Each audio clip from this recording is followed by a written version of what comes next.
Muy bien, mis amados. Vamos en esta mañana a escuchar la palabra del Señor. Hoy día el sol salió temprano, ¿cierto? Sí, amén. Así que voy a dejarles con el pastor para que él pueda compartir la palabra del Señor. Amén.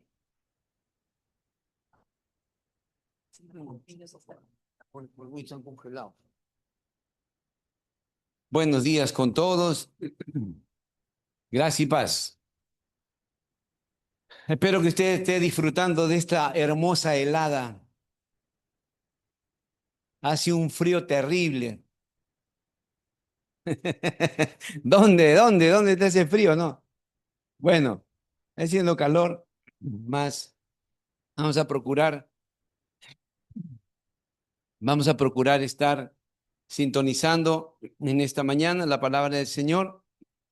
Quiero que abramos nuestras Biblias en el libro de Primera de Juan. Estamos estudiando sobre el nuevo nacimiento y el libro de Primera de Juan. Vamos a estudiar.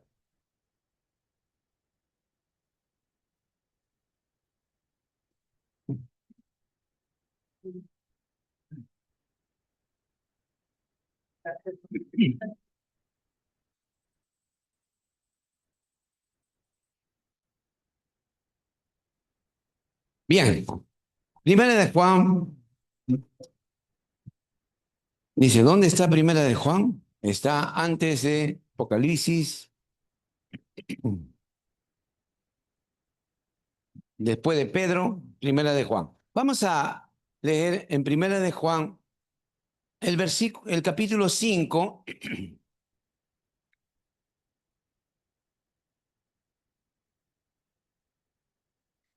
en versículo 19. ¿Lo tiene ya? Primera de Juan.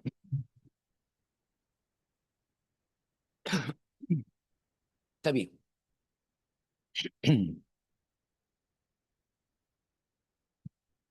Capítulo 5, versículo 19. Disculpen. Dice así. Todos tienen Primera de Juan, capítulo 5, 19. Dice así. Pero sabemos que el Hijo de Dios ha venido y nos ha dado entendimiento para conocer que Él es verdadero. Y estamos en el verdadero, en su Hijo Jesucristo. Este es el verdadero Dios y la vida eterna. Hijitos, dice, guardaos de los ídolos. Amén. Cuando entendemos las cosas espirituales, amén. ¿Cuántos quieren todos los días entender las cosas espirituales? Porque dice la palabra que el hombre natural solamente entiende las cosas naturales, pero el hombre espiritual, el Hijo de Dios, entiende las cosas espirituales. Entonces no se puede entender naturalmente las cosas espirituales o el hombre natural. No puede pasar ello. Es más, se va a golpear la cabeza. No va a decir qué pacha en mi cabeza. No entiendo, no comprendo. Pero el hombre espiritual entiende las cosas espirituales. ¿Cuántos pueden decir amén a ello?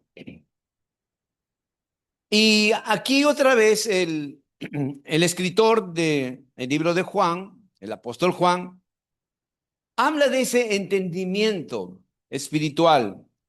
La clave de la vida es tener ese entendimiento espiritual, porque cuando nosotros entendemos las cosas espirituales, las cosas de Dios, entonces recién ahí nuestra vida tiene sentido.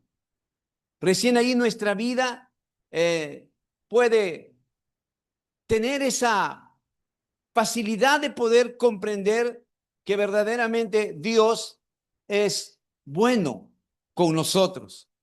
Porque a veces nosotros pensamos, decimos, no, Dios no está conmigo, Dios no me ayuda, Dios no está colaborando conmigo. Pero en un momento nosotros leemos la palabra, porque la palabra es la espada del Espíritu. Y en ese momento cuando leemos la palabra y dice que Él nunca nos dejará, Él siempre estará con nosotros en todo momento, en todo tiempo. Él traerá su gracia sobre nuestra vida. Entonces, si nos damos cuenta, es muy importante tener ese entendimiento espiritual. La semana pasada, cuando leíamos Colosenses, es- leíamos que uno tiene que entender esas cosas espirituales, tiene que tener esa sabiduría espiritual. Yo creo que si alguien, por ejemplo, haría una maestría o un doctorado en lo que es inteligencia espiritual, Dios mío, esa vida sería sobrenatural, porque Dios quiere traer esa gracia. ¿Quién es sabio? ¿Quién es entendido? ¿Quién comprende mejor todas las cosas? ¿Quién puede darle sentido a nuestra vida? ¿Quién puede descifrar sueños, enigmas? ¿Quién puede entender todas esas cosas? Sino el que creó todas las cosas, y ese es Dios. ¿Cuántos decimos amén? Yo lo veo a usted preocupado. Yo creo que usted podría decir, sí, así es. Dios es el que sabe todas las cosas. Dios comprende todas las cosas. Dios sabe que si Él tiene el control de todo, entonces nosotros podemos orar a Él y Él puede obrar todas las cosas. Amén. Así que, por favor, tóquele a su hermano que está a su lado. Me parece que te ha chocado la oración de las 5 de la mañana. Sí, me parece que te ha chocado porque estás medio soñoliento. ¿Aquí había oración a las 5 de la mañana? Recién me entero. ¿Cuándo? ¿Desde cuándo? ¿Cómo? Mire, las cosas espirituales se entienden espiritualmente. Cuando tú sabes que las cosas no salen bien, es el mejor momento para orar. Es el mejor momento para decirle al Señor, Señor, yo sé que tú tienes el control. Y mire, cuando usted lee, lea conmigo, dice el versículo 13 del mismo capítulo 5. Dice, estas cosas os he escrito a vosotros. Dices que creéis en el nombre del Hijo de Dios. ¿Alguien cree en Jesús aquí? ¿En el Hijo de Dios? Amén. Dice, para que sepáis que tenéis vida eterna y para que creáis en el nombre del Hijo de Dios. Versículo 14, mire, dice, y esta es la confianza que tenemos en Él, que si pedimos alguna cosa conforme a su voluntad, Él nos oye. Dice, y si sabemos que Él nos oye en cualquier cosa que pidamos, dice, sabemos que tenemos las peticiones que le hayamos hecho. ¿Cuántos pueden decir amén a ello? ¿Alguien puede orar conforme a la voluntad de Dios? ¿Alguien puede orar? ¿Alguien ha orado? ¿Alguien ha orado en contra de la voluntad de Dios? Señor, por favor, ¿no? Puede ser alguien que diga que soy cristiano, pero todavía no he dejado el hábito de robar. Señor, bendíceme porque voy a robar y que me cuides, por favor, que ningún policía me agarre. ¿Alguien podría hacer esa oración y esperar la respuesta de Dios? Definitivamente que no. Pero si yo oro, por ejemplo, por sanidad, si yo oro para tener entendimiento espiritual de todas las cosas, si yo le digo al Señor, Señor, ayúdame, que necesito de ti, dice la palabra que Él nos va a guiar por su espíritu a toda verdad. Él es la sabiduría, Él es el entendimiento, Él es todo para nosotros. Él puede cambiar las circunstancias. Mire que un día un hombre osado se atrevió a pedirle a Dios, Señor, detén el sol, o sol, detente. Y Dios respondió esa oración. Es como que usted pida en este momento, Señor, que no haya mucho sol. Dios oye la oración de aquellos que le buscan.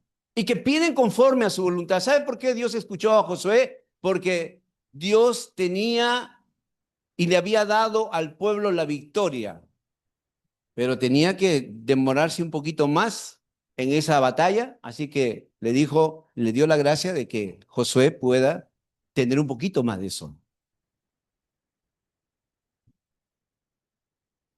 Si oramos conforme a su voluntad, Él escucha nuestra oración. Por eso ore usted la palabra, Señor, haz tu voluntad así, en ese orden como está en el cielo, que venga a la tierra, Señor. Porque Dios no puede hacer nada en el desorden. A ver, pregúntele al que está a su lado, ¿cómo está tu orden? Vamos a empezar. ¿Tiendes tu cama? Santo Señor, no responda, por favor. Porque Dios obra en el orden, en su propósito, en lo que Él quiere hacer. Y es por eso que nos ha dado a nosotros ese entendimiento para orar. Y yo puedo decir, Señor, algunos pueden orar, Señor, dame un buen trabajo para glorificarte. ¿Usted cree que el Señor no va a escuchar su oración? Pero, Señor, tú oras y Señor, dame, no importa, Señor. Yo sé que las cosas no son fáciles. Dame cualquier trabajo, Señor. Y el Señor te va a dar lo que tú pides.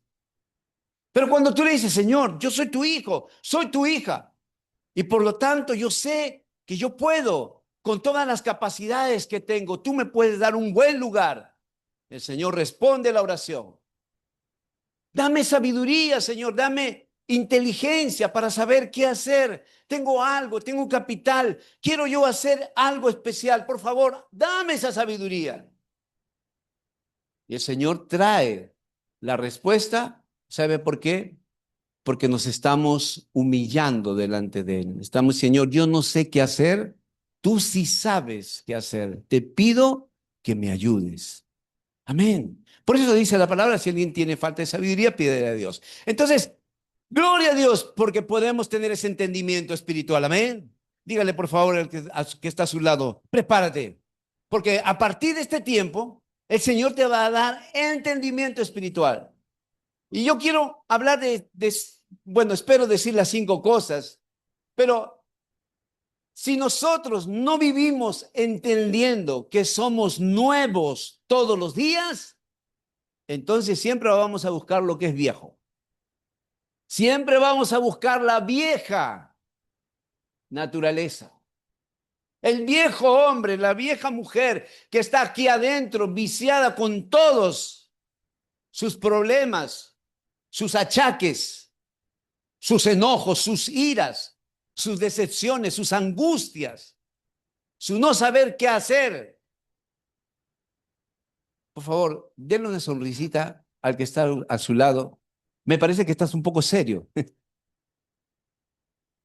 Si yo no reconozco, por ejemplo, si yo no tengo ese entendimiento de que yo soy nuevo, no soy usado, soy nuevo, todos los días yo tengo la bendición, porque cuando la palabra habla de nuevo nacimiento, no es un nacimiento que envejece, si es un nacimiento que va a ser por toda la eternidad nuevo, nuevecito.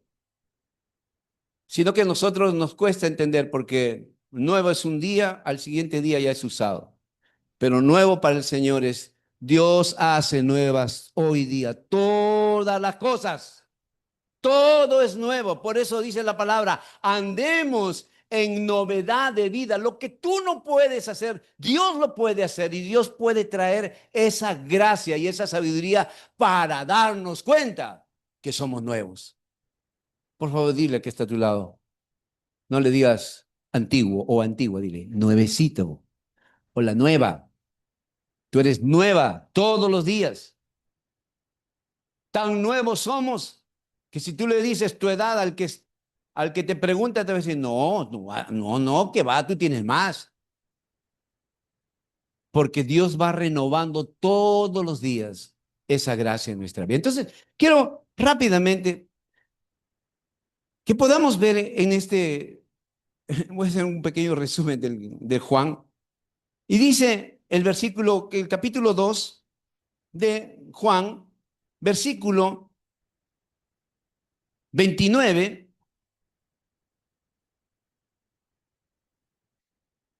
Sí, capítulo 2 de Primera de Juan, versículo 29. En este mismo libro de Primera de Juan.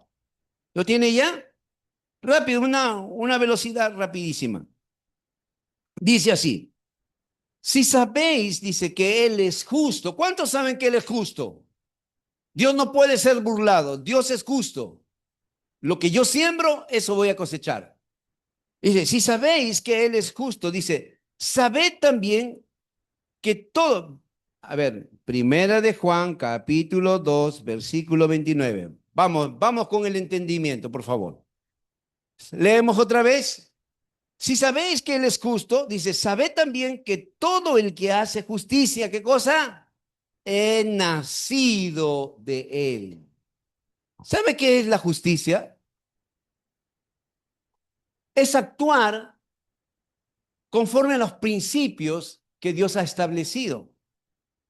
Por eso Jesús, cuando le dice a su primo, dice, conviene que hagamos toda justicia. Bautízame. ¿Alguien se ha bautizado? Por favor, si hay alguien que no se ha bautizado, el Señor viene pronto. Así que mejor, rapidísimo nomás. Aquí hay agua. No vamos a jugar carnaval, pero necesita hacer justicia.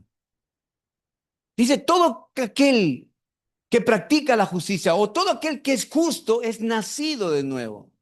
Mire que la justicia no es el criterio que nosotros tenemos. Tú me das y yo te doy. Si fuese así, Dios no hubiese enviado a su Hijo. Por eso dice, Dios pasó por alto nuestros pecados, envió a su Hijo y nos perdonó en su Hijo Jesús. Él se hizo, Él pagó, Él tomó nuestro lugar. Fue una injusticia que Él vaya a la cruz porque era justo, no tenía pecado. El justo se hizo injusto por todos nosotros. ¿Está entendiendo? ¿Cuántos han pasado injusticias? Levante su mano, por favor, cierre sus ojos, diga yo, Señor. Por eso dijo, bienaventurados los que padecen por causa de la justicia. Porque Dios va a traer en un momento su justicia final, va a decir, caso cerrado. Él va a traer una justicia sobre tu vida. Él va a traer orden. Entonces, todo el que es nacido de Dios, practica la justicia. Dígale que está a tu lado. ¿Tú eres justo? Si eres nacido de Dios, entonces vas a hacer la justicia. Bienaventurado eres tú cuando por causa de la justicia padeces. Y el Señor trae esa gracia. Vamos a lo segundo. Quiero que vayamos en el capítulo 3, versículo 8. Dice así. ¿Lo tiene ya? Capítulo 3, versículo 8. Primero hemos dicho, el que es nacido de Dios hace justicia. 2, versículo 8 dice, capítulo 3, el que practica el pecado es del diablo, porque el diablo peca desde el principio. Para esto apareció el Hijo de Dios, dice, para deshacer las obras del diablo. Versículo 9, todo aquel dice que es nacido de Dios, no practica el pecado, porque la simiente de Dios permanece en él y no puede pecar porque es nacido de Dios. Si la semilla de Dios está en ti, entonces el que es nacido de Dios, ¿qué hace? El que es nacido de Dios, ¿qué hace? A ver, mira a tu hermano que está a tu lado, ahí está la Biblia, que dice aquí, no practica el pecado. Mire que hay una diferencia entre pecar y practicar el pecado. Todos nosotros hemos pecado, por cuanto todos pecaron, dice, y están destituidos de la gloria de Dios. Pero ¿qué es el pecado? El pecado simplemente es errar al blanco. Hoy día nos equivocamos, tal vez hicimos algo que no debíamos hacer, faltamos a alguien en palabra, en pensamiento, en cualquier actitud. como le decía a los jóvenes en estas semanas, ¿qué pasa, por ejemplo, si 10 chicas en minifalda persiguen a un adolescente? Digo, ¿qué haces tú? ¿Reaccionas? ¿Huyes? ¿Sales corriendo o qué? ¿O dices, Señor, qué bonita la creación del Señor? Los muchachos se han reído de ese ejemplo. Estábamos hablando del nuevo nacimiento. Pero es así, o sea, nosotros pecamos con los ojos, codiciando, deseando cosas que no son para nosotros, cuando deberíamos pedir al Señor. La ansiedad es confiar en las cosas temporales y más que confiar en el Señor. Entonces pecamos, amén. En pensamiento, en palabra, en actitud. Pero eso no es practicar el pecado, esa es parte de esa renovación, de esa transformación que Dios está haciendo en nuestra vida. Por eso, si usted lee el capítulo 1, vaya conmigo. Aquí está nuestra línea de vida. Si tú te sueltas de esta línea de vida, entonces las consecuencias van a ser difíciles. Dice así, capítulo 1, versículo 6. Si decimos que tenemos comunión con Él y andamos en tinieblas, dice, mentimos y no practicamos la verdad. ¿Cuántos mienten? Yo aprendí que mentir no es solamente decir algo que no vas a hacer, sino mentir también es exagerar. Mentir también es prometer que vas a hacer algo y no lo cumples, sobre todo en el momento. Cuando dice, ¿no? En la sierra, ¿cuánto falta? Aquícito, no más falta un día. Es mentira. Entonces dice, y no practicamos, pero si andamos en luz, como Él está en luz, tenemos comunión unos con otros. Y la sangre de Jesucristo, su Hijo, nos limpia de todo pecado. Si decimos que no tenemos pecado, nos engañamos a nosotros mismos. Basta ya de engañarnos. Basta ya. ¿Por qué nos engañamos? Cuando queremos ser justos haciendo lo que es injusto. Que un gran problema de nosotros es ese. ¿Cómo Dios nos puede ayudar si nosotros no reconocemos que fallamos? ¿A cuántos aquí le cuesta pedir perdón cuando se equivocan? No estoy mirando. ¿Cómo puede Dios ayudarte? ¿Cómo Dios puede ayudarme si yo me sigo engañando? Yo soy perfecto. Por favor, se me chorrea la perfección. Agarren unción. Entonces, ¿cómo Dios te puede ayudar? ¿Cómo Dios, que es tan santo, tan puro, puede ayudarte a ti y puede ayudarme a mí si yo no reconozco? Entonces, no nos engañemos. Dile, por favor, que está a tu lado con mucho amor, no te engañes. No nos engañemos. Y la verdad no está en nosotros. Versículo 9 dice, si confesamos nuestros pecados, dice, Él es fiel y justo para perdonar nuestros pecados y limpiarnos de toda maldad. Si decimos que no hemos pecado, dice, le hacemos a Él mentiroso y su palabra no está en nosotros. Versículo 1 del capítulo 2 dice, hijitos míos, estas cosas os escribo para que no pequéis. Y aquí está la línea de vida. Voy a decir, nuestra salvación. Y si alguno hubiere pecado, abogado tenemos para con el Padre, a Jesucristo el justo. Y Él es la propiciación por nuestros pecados, y no solamente por los nuestros, sino también por los de todo el mundo. Entonces, no es que yo practique el pecado, porque practicar el pecado es deleitarme en hacer algo malo y todavía decir, soy un profesional, soy un pecador profesional. Miento y tengo técnicas de mentira. Tengo técnicas y formas de decir las cosas. Me hago un profesional. Y Dios quiere librarnos de ello. Dios quiere sacar todo ello. Por eso es que si alguno hubiese pecado, abogado tenemos. Pero eso no es ser practicantes del pecado. Es decir, por si acaso, por si acaso. Por eso es, algunos dicen, no, pero pastor, si yo he nacido de nuevo, ¿cómo sigo pecando? O sea, todavía me va. Bueno, tú, si alguno, pero no es que tú practicas o te deleitas o vives en ello. Amén. ¿Aquí hay alguien que practica el pecado? A ver, mira al que está a tu lado, por favor. Rayos X.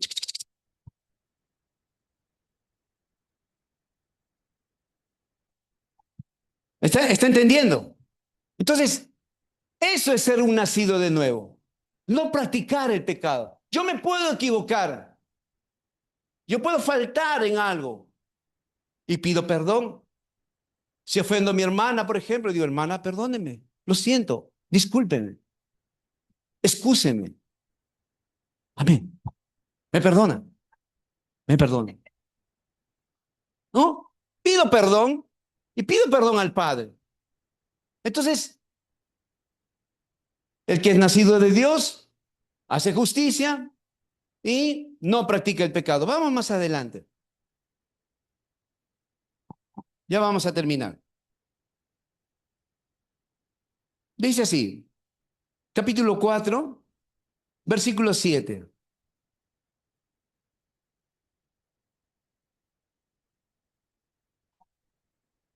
Dice así, amado, dice, amémonos unos a otros. Dice, porque el amor es de Dios. Amén. ¿Cuántos dicen amén a ello? El amor es de Dios. Dice, todo aquel que ama, ¿qué cosa? Es nacido de Dios. ¿Y qué cosa? ¿Qué más sentencia dice? Y conoce a Dios. Este versículo 8, escríbalo y póngalo en la puerta de su casa o en su cuarto. Dice, el que no ama, dice, no ha conocido a Dios porque Dios es amor. En esto se mostró el amor de Dios para con nosotros, en que Dios envió a su Hijo unigénito al mundo para que vivamos por él. En esto consiste el amor, no en que nosotros hayamos amado a Dios, sino que Él nos amó a nosotros y envió a su Hijo en propiciación por nuestros pecados. Amados, si Dios nos ha amado así, debemos también nosotros amarnos unos a otros. Repita conmigo, el amor es de Dios. Y si Él nos ama a nosotros, ¿cómo nos ama el Señor?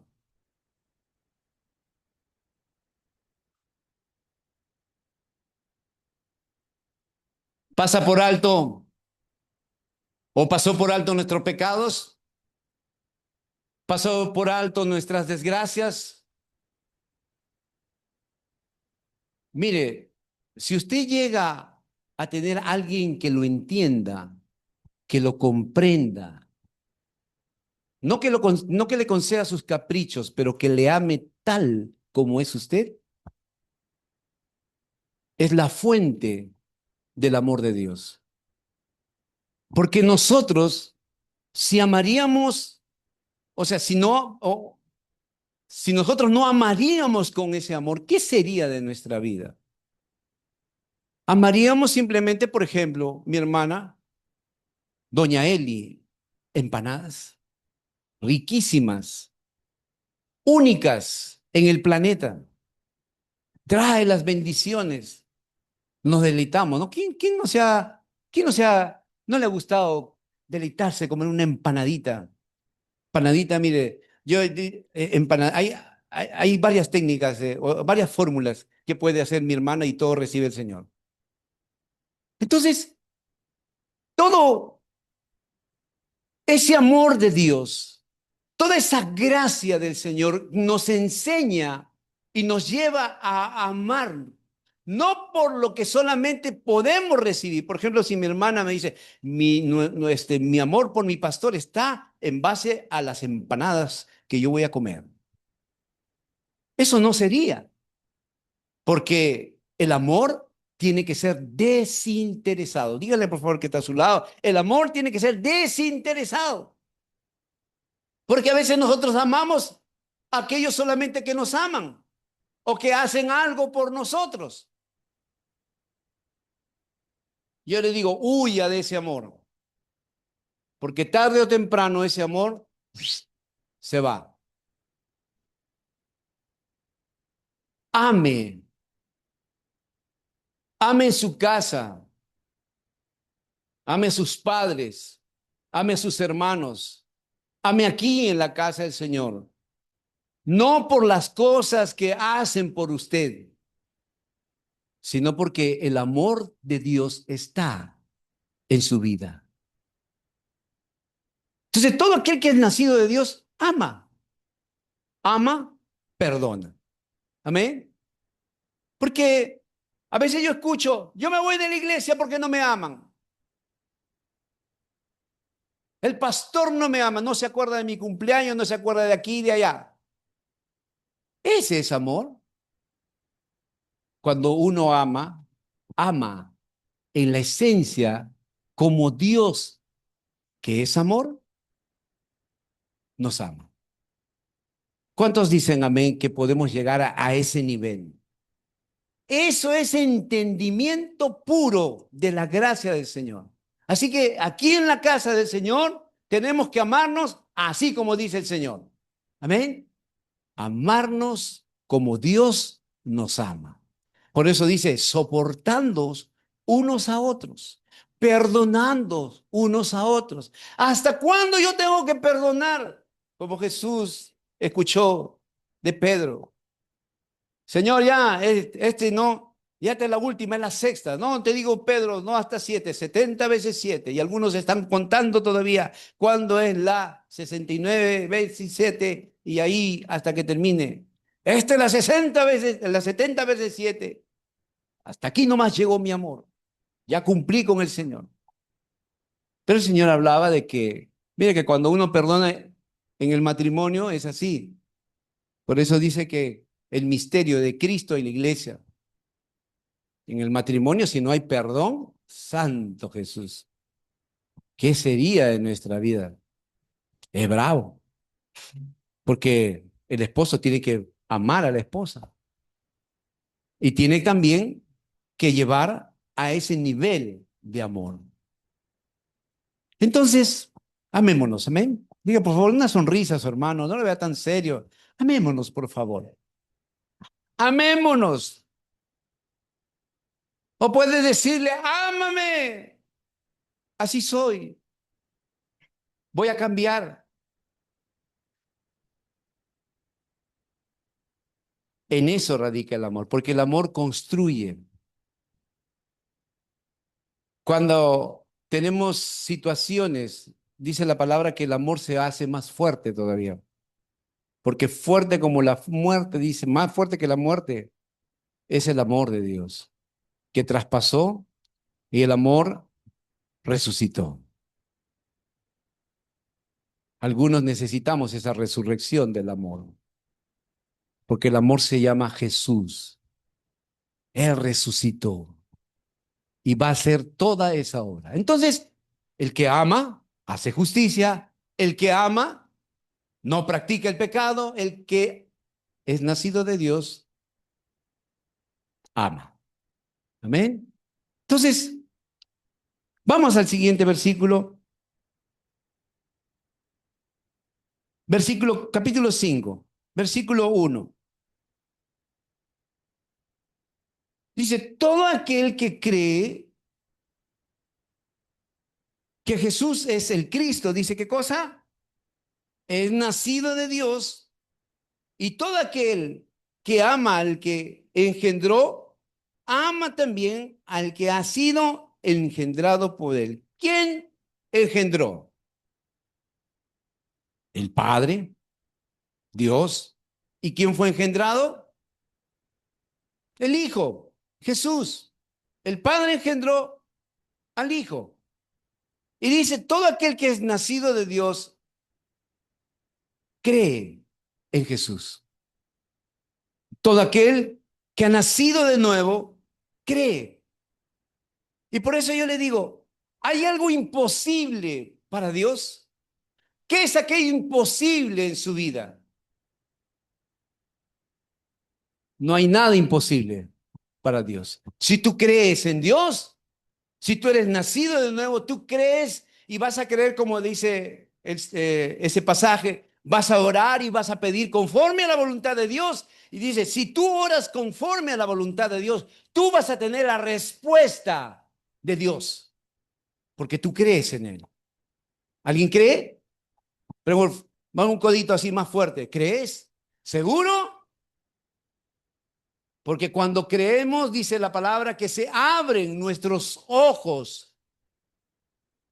Nuestro entendimiento es abierto para creer. ¿Usted cree que Dios tiene algo especial con nuestra nación? No, pastor, ya no me pida eso, por favor, eso es imposible. Yo creo. Yo creo que Dios va a hacer algo con nuestra nación. No el próximo año, este año. Yo creo que hoy mismo, por la oración que estamos haciendo, porque, ¿sabe? Yo quiero decirle, cuando nosotros somos convocados por el Señor para orar, para pedir la sabiduría de lo alto, para pedir el entendimiento del cielo, que así como en el cielo, en la tierra, Dios tiene el control de todo. Y el Perú está en las manos del Señor. Dios tiene el control de esta nación. Dios ama a esta nación, nos ama a nosotros. Somos sus hijos y Dios tiene algo grande. Por eso yo le pido a usted, ore por esta nación. Se conecta con nosotros 5 de la mañana, estamos orando para pedir al Señor, porque creemos en el Señor, que Él va a hacer cosas grandes en nuestra nación. ¿Cuántos dicen amén? ¿Usted cree? Pregúntele por favor que está a su lado. ¿Crees? Sí creo. Y lo último, capítulo 5, versículo 4. Dice, porque todo el que es nacido de Dios vence al mundo. Y esta es la victoria que ha vencido al mundo. ¿Qué cosa? Nuestra fe. ¿Quién es el que vence al mundo? Sino el que cree que Jesús es el Hijo de Dios. ¿El Hijo de Dios? Sí. El que es nacido vence.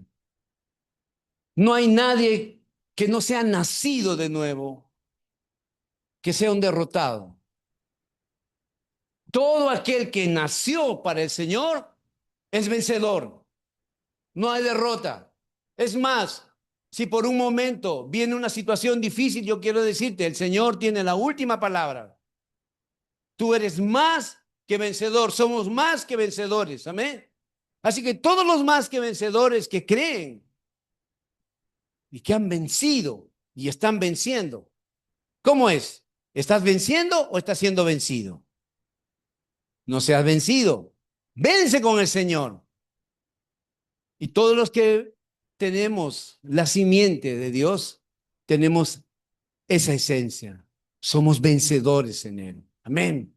Caminamos por fe en el Hijo de Dios, no por vista. Así que póngase de pie los vencedores. A ver, los vencedores.